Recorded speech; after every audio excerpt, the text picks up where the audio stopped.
हाथ रख करके सोच रहे थे कि भारत की कैसी दशा है। सम्मानित साथियों, तो गावत गावत गायब भैया सुनत सुनत हुई ज्यादा सुन, ढेर तुम्हारा छोड़ा अब तू तनी सुना नौका धुन।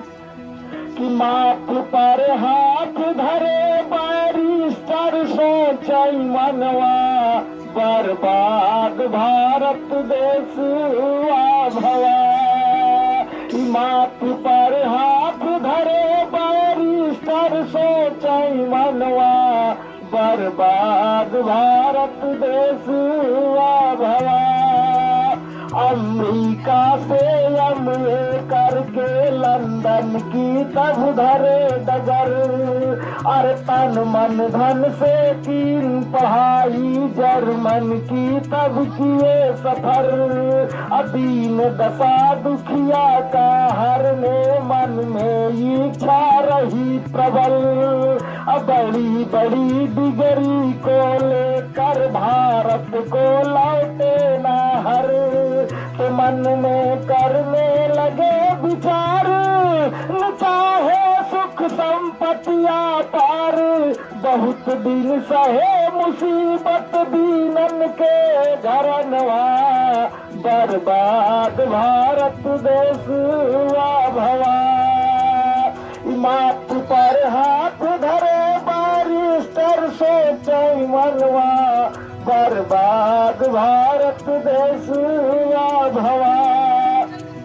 सम्मानित साथियों, उस समय चाहते तो ऐसो आराम की जिंदगी जीते, लेकिन सारे ऐसो आराम को उन्होंने ठुकरा दिया। सम्मानित साथियों, उस समय की ऐसी सामाजिक दशा थी कि छात्र शिक्षा ले सकता था पर शिक्षा नहीं अधिकार।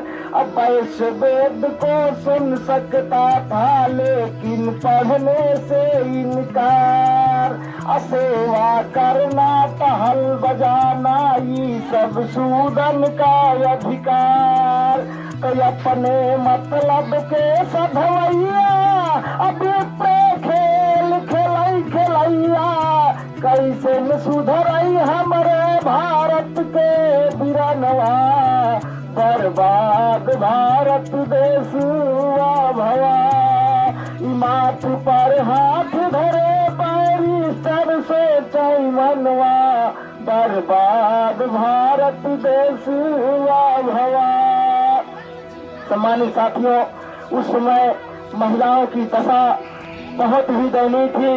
बाबा साहब जब संविधान लिखने लगे तो वास्तव में महिलाओं को वो दर्जा दिया, समानता का अधिकार दिया, नौकरी में आरक्षण क्या क्या नहीं दिया।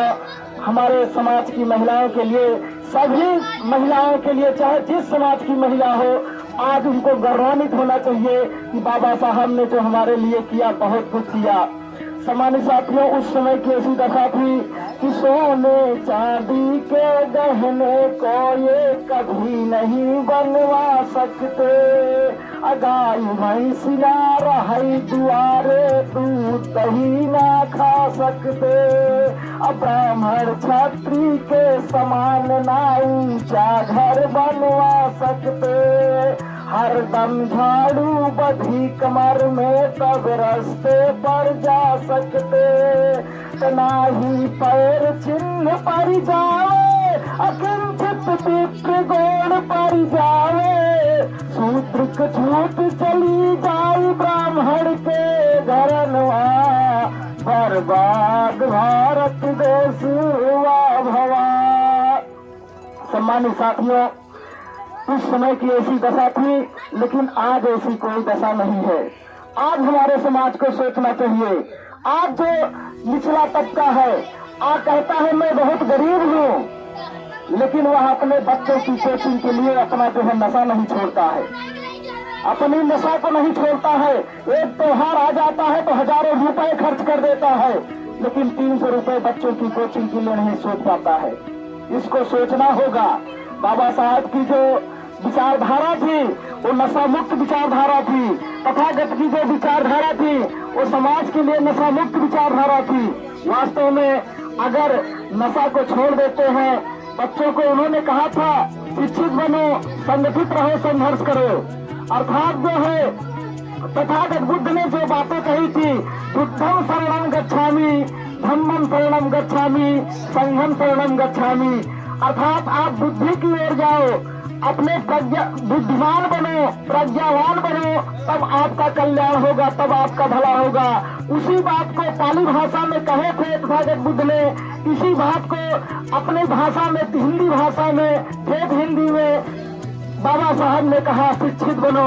अर्थात जब तुम ज्ञानवान होगे, बुद्धिमान होगे, तुम्हारा कल्याण होगा, तुम्हारा भला होगा, चाहे जो व्यक्ति हो। सम्मानित साथियों, फल की महक जो है, जिधर हवा होती है उधर जाती है। सूरज केवल दिन में चमकता है, लेकिन अगर बुद्धि हमेशा विपरीत दिशा में भी जाएगी। इधर से हवा आ रही है, उधर भी जाएगी। आप संकट में रहेंगे, बुद्धि आपके साथ रहेगी। जो आपका ज्ञान है आपके साथ में रहेगा, चाहे रात हो चाहे दिन हो, वो आपके साथ में रहेगा।